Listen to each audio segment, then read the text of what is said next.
Hi, I'm Bob Davis, and this is Tactical Tesla. Today I'll be comparing a Tesla police cruiser to an internal combustion engine or ICE cruiser. I'm not a police officer, but I'm going to do my best to make an accurate comparison. I think it's important to point out what really matters when it comes to police cars. From my perspective, safety to the police officer must be first on the list. Second to that is tactical ability to support the police officer in his duties for the community or state. Then safety to the communities they serve, and cost to the community or the state. Let's start with the most important of these, the safety of the officer. Police work is difficult and high stress at best. Today in 2020, police have been unfairly treated by some politicians and most of the mainstream media, some even calling to defund them. These brave men and women of law enforcement need our support more than ever. These officers come when you call regardless of the threat to their own health and well-being. This is more than some family members would do.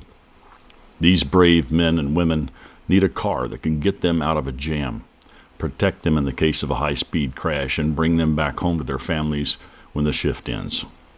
As for safety, the Model 3 is one of the safest, if not the safest, cars ever tested. There's a video in the notes below done by the Tech of Tech's YouTube channel. It's an excellent one on this particular subject, and rather than I try to come up with all the same things he's already found, I'm going to link that down there in the description for you so you can view that. It is an excellent video. The next major factor for police use is the tactical ability. Officers are professional drivers, and their record for so few accidents proves this. They manage this in spite of having in-car conditions that most of us would call sensory overload. Radio, mobile data terminal, and traffic require multitasking that most of us would struggle with. Teslas can help there. The autopilot system can keep lane centering and safe following distance. The driver must monitor the road for safety and keep at least one hand on the wheel in case it's necessary to make a rapid correction. However, the actual lane centering and speed can be handled by the system, lowering the sensory overload issues. Another valuable feature is the green light alarm. You might think this is nothing, but if you have something needing your attention on the mobile data terminal, how cool is it to get a ding when the light changes so you don't have to appear to be asleep at the wheel? As full self-driving improves, his or her attention will become less necessary for safe travel. As of the production of this video, November of 2020, Tesla has released a new rewrite of the full self-driving system to a limited number of Tesla owners. It's already been updated twice and is expected to be a full in-full release by the end of 2020. This is a major improvement that includes driving through neighborhoods, navigating roundabouts, turning on city streets, improving summon, and more. I think full self-driving is a no-brainer for police. The ability to summon a car to you or a downed officer's position for cover, concealment, supplies of first aid are just too important.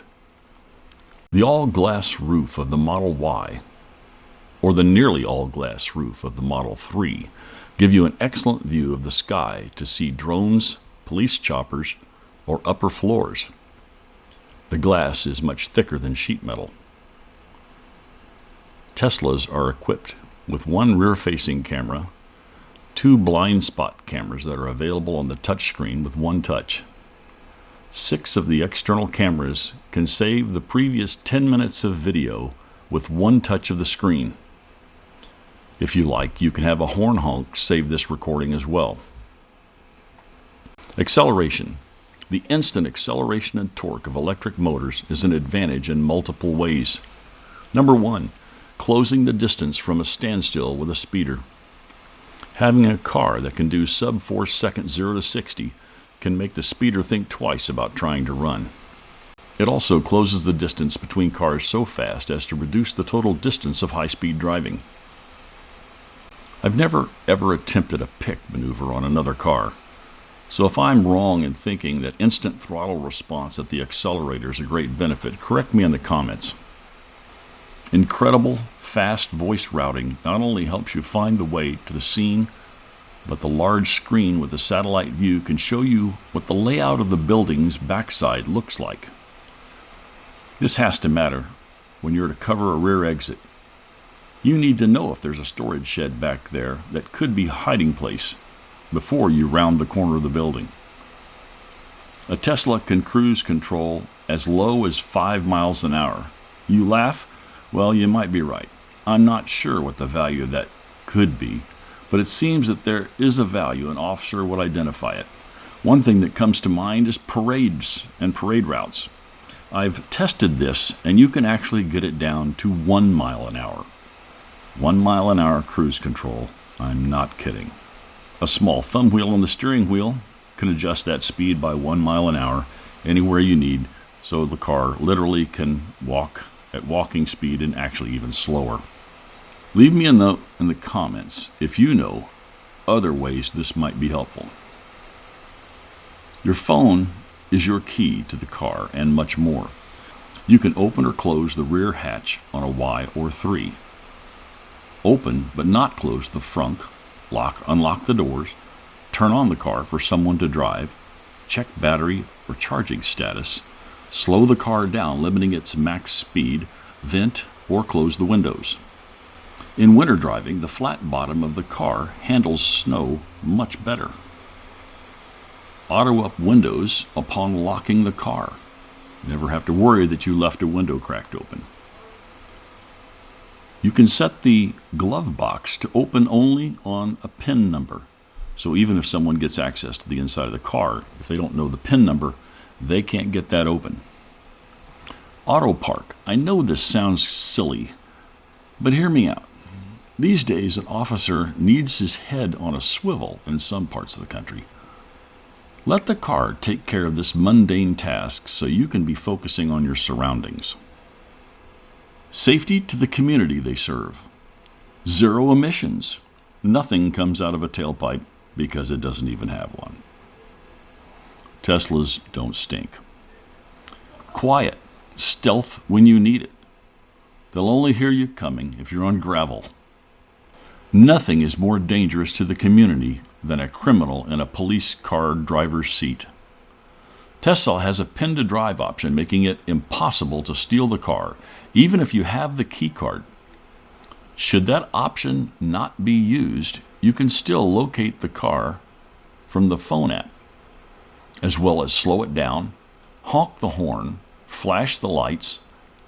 Naturally, the officer with the linked phone would need to be conscious and in control of the linked phone to do any of these. Typing 4 digits to drive is slower than getting in and going, but not by very much. We've all seen the advantage of body and dash cameras to honest, professional police officers. The value of these videos to the prosecution of criminals is the help it gives to the jury in sorting opinion and spin from facts. The 6 external recording cameras can see much more than just front and back. If a suspect is dumping evidence out the car windows in a chase, the side cameras might come in handy for locating it. When parked, Sentry Mode will keep watch on your car and record anyone that comes close to it on 4 camera angles. There's no catalytic converter, and therefore, having to park the car in the summer in tall grass is not a fire hazard.